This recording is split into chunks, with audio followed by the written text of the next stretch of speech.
अगर आप लोग भी अयोध्या नगरी में जाकर भगवान श्री राम जन्मभूमि के दर्शन करने जाने का मन बना रहे हैं, तो यहाँ जाने से पहले ये जान लेना जरूरी है कि अयोध्या और फैजाबाद नाम से यहाँ दो अलग अलग शहर हैं।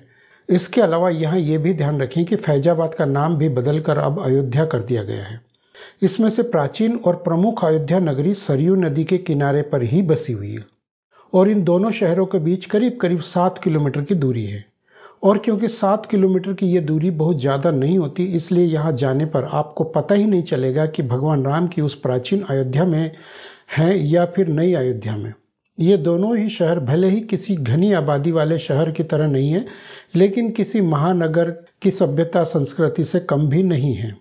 नमस्कार, मैं अजय चौहान। अगर आप मेरे इस चैनल पर नए आए हैं तो प्लीज़ इसे सब्सक्राइब करने के बाद पास ही में बने बेल आइकन को भी दबाना ना भूलें, क्योंकि मैं देश, धर्म, अध्यात्म, इतिहास और धार्मिक यात्राओं के अलग अलग विषयों पर इसी प्रकार की जानकारियां लाता रहता हूं।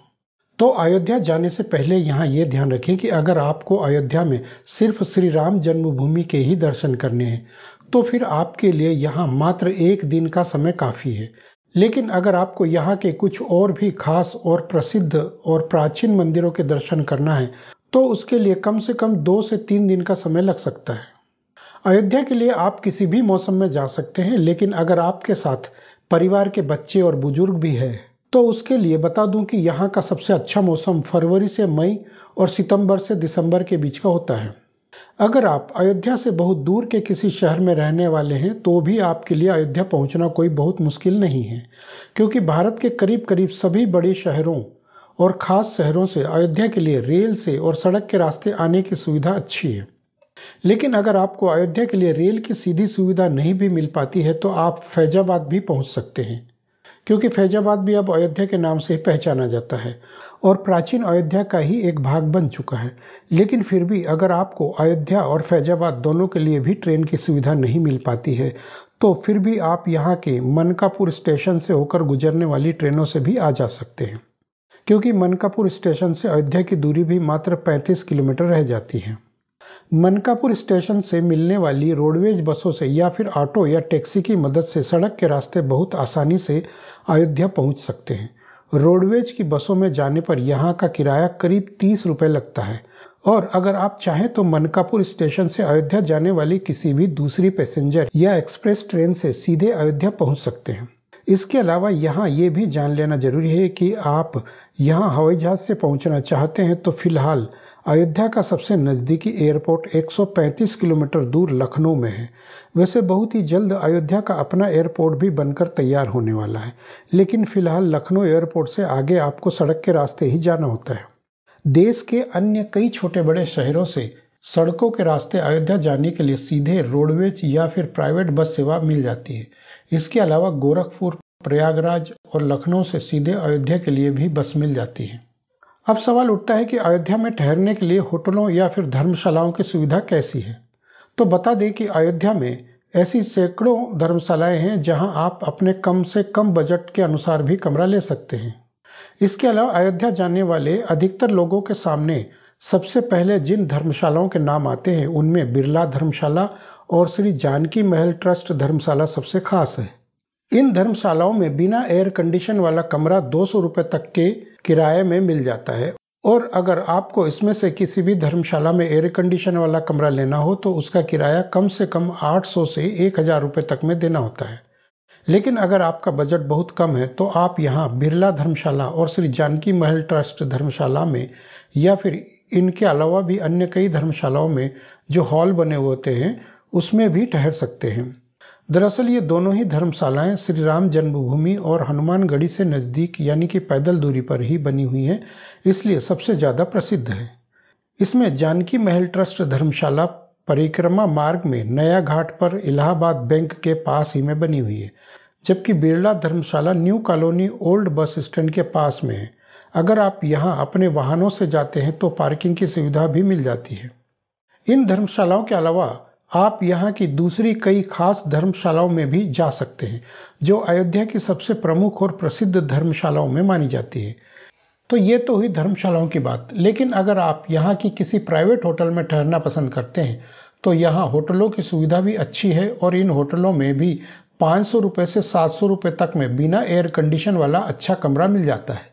और अगर आपको यहाँ के किसी भी प्राइवेट होटल में एयर कंडीशन वाला कमरा चाहिए तो वो भी यहाँ कम से कम 1000 से 1500 रुपए तक में आराम से मिल जाता है।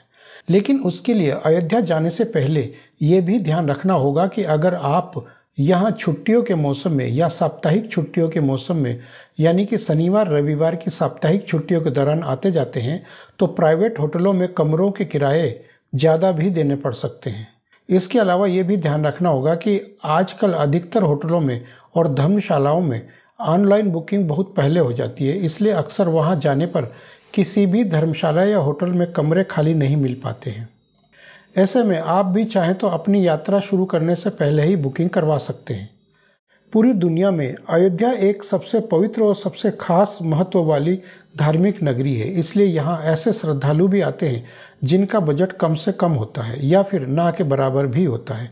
इसलिए ऐसे यात्रियों को ध्यान में रखते हुए यहाँ कई स्वयंसेवी संस्थाओं के द्वारा विशेष सुविधाओं वाले कार्य भी किए जाते हैं। इसी तरह से यहाँ कम से कम बजट वाले यात्रियों के लिए भी ठहरने की मुफ्त या बहुत कम खर्च की सुविधाओं की तरह ही खाने पीने की सुविधाएं भी देखी जाती हैं।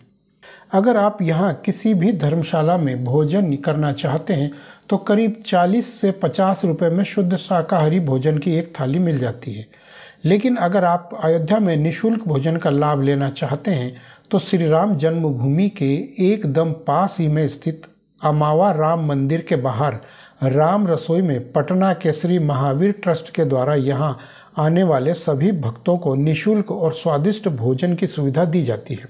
पटना के श्री महावीर ट्रस्ट के द्वारा यहाँ निःशुल्क भोजन प्रसाद की ये सुविधा 1 दिसंबर सन 2019 से शुरू की गई है। वैसे तो भोजन प्रसाद की ये सुविधा यहाँ प्रतिदिन 11:30 बजे से दोपहर 2:30 बजे तक दी जाती है, लेकिन इस समय के अलावा भी यहाँ यह सुविधा जारी रहती है। अब बारी आती है अयोध्या पहुंचकर दर्शनों की। तो अगर आप ट्रेन का सफर करके अयोध्या पहुंचते हैं तो स्टेशन से बाहर आने के बाद आपको यहाँ cycle rickshaw, e rickshaw, auto rickshaw और टैक्सी जैसी तमाम प्रकार के लोकल वाहन नजर आ जाएंगे। आप चाहें तो स्टेशन से सीधे सरयू नदी में स्नान करने के लिए पहुंच सकते हैं। स्टेशन से सरयू नदी घाट की दूरी करीब 3 किलोमीटर है। इस दूरी के लिए यहाँ ई रिक्शे में या साइकिल रिक्शे में आपको 25 से 30 रुपए तक एक सवारी के किराया लग जाता है। यहाँ सरयू नदी पर कई नए घाटों का निर्माण करवाया गया है, जिनके नाम है राम घाट, जानकी घाट, उत्तर घाट, लक्ष्मण घाट और राजघाट। इन सब के अलावा यहाँ सरयू नदी के पास ही में राम की पैड़ी का भी निर्माण किया गया है। ये वही राम की पैड़ी है जहाँ मुख्यमंत्री माननीय योगी आदित्यनाथ जी के द्वारा विश्व प्रसिद्ध दीपोत्सव का आयोजन शुरू किया गया है। इसलिए अयोध्या पहुंचने वाले अधिकतर श्रद्धालु राम की पैड़ी पर जाना भी बहुत पसंद करते हैं। राम की पैड़ी से हनुमानगढ़ी की दूरी करीब 2 किलोमीटर है, इसलिए अधिकतर यात्री यहाँ स्नान करने के बाद पैदल यात्रा करते हुए हनुमानगढ़ी मंदिर तक पहुंच जाते हैं। लेकिन अगर कोई यहाँ इतना भी पैदल चलने में समर्थ नहीं है तो यहाँ रिक्शे की सवारी भी मिल जाती है। यहाँ की एक छोटी सी पहाड़ी पर मौजूद भगवान राम के परम भक्त हनुमान जी का ये मंदिर हनुमानगढ़ी मंदिर के नाम से प्रसिद्ध है। मंदिर में जाने से पहले करीब 76 सीढ़ियां चढ़ना होता है, जिसके बाद हनुमान जी के दर्शन होते हैं। हनुमानगढ़ी मंदिर में दर्शन करने के बाद यदि आप चाहें तो यहाँ से करीब 150 किलोमीटर दूर भगवान राम के पिता महाराज दशरथ के महल में भी जा सकते हैं, जहाँ भगवान राम ने अपने भाइयों के साथ बचपन बिताया था। ये महल अब मंदिर का रूप ले चुका है और इसमें भगवान राम, माता जानकी, लक्ष्मण, भरत और शत्रुघ्न की प्रतिमाओं के दर्शन होते हैं।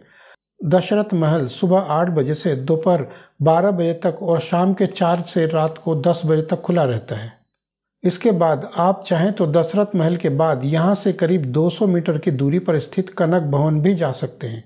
कनक भवन के बारे में कहा जाता है कि विवाह के बाद भगवान राम और माता सीता इसी महल में निवास करते थे। ये भवन कैकेयी माता के द्वारा सीता माता को उपहार में दिया गया था। इस महल में भी भगवान राम और माता सीता की प्रतिमाओं के दिव्य दर्शन किए जा सकते हैं।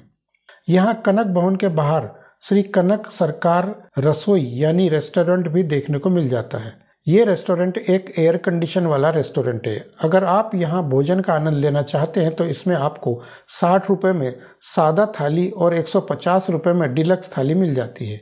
अब बारी आती है भगवान श्री रामचंद्र जी के दिव्य दर्शनों की। तो दशरथ महल और कनक भवन के दर्शन करने के बाद कनक महल से निकलकर सीधे श्री राम जन्मभूमि की ओर जाना होता है, जो यहाँ से यानी कनक भवन से करीब 1 किलोमीटर की दूरी पर है। और जैसे जैसे आपके कदम श्री राम जन्मभूमि की ओर बढ़ते हैं, आपको आभास होने लगता है कि आज भी भगवान श्री राम यहाँ साक्षात विराजमान है और वे सभी श्रद्धालुओं को साक्षात दर्शन दे रहे हैं।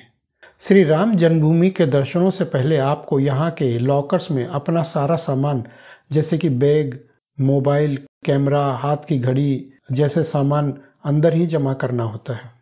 यहाँ आपको ये भी ध्यान रखना होगा कि श्री राम जन्मभूमि के दर्शनों के लिए जाने पर कम से कम 3 से 4 अलग अलग जगहों पर तरह तरह की सुरक्षाओं से होकर गुजरना होता है। इसलिए पूरी तरह से धैर्य बनाकर रखें और जांच में पूरा सहयोग दें।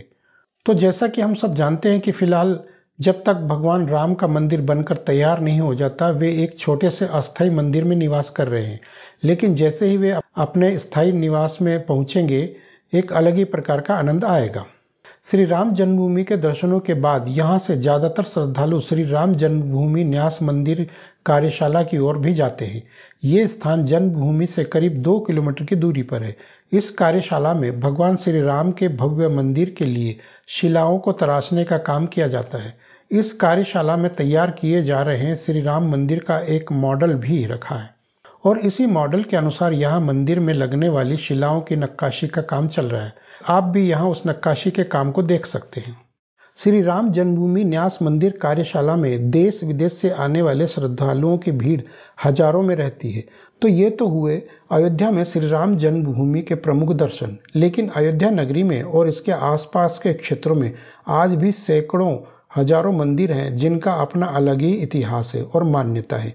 इसमें से कई मंदिर तो ऐसे हैं जिनमें त्रेता युग से ही पूजा पाठ होती आ रही है, जबकि कई मंदिरों पर तो अतिक्रमण भी हो चुका है और अब उनका अस्तित्व भी समाप्त हो चुका है।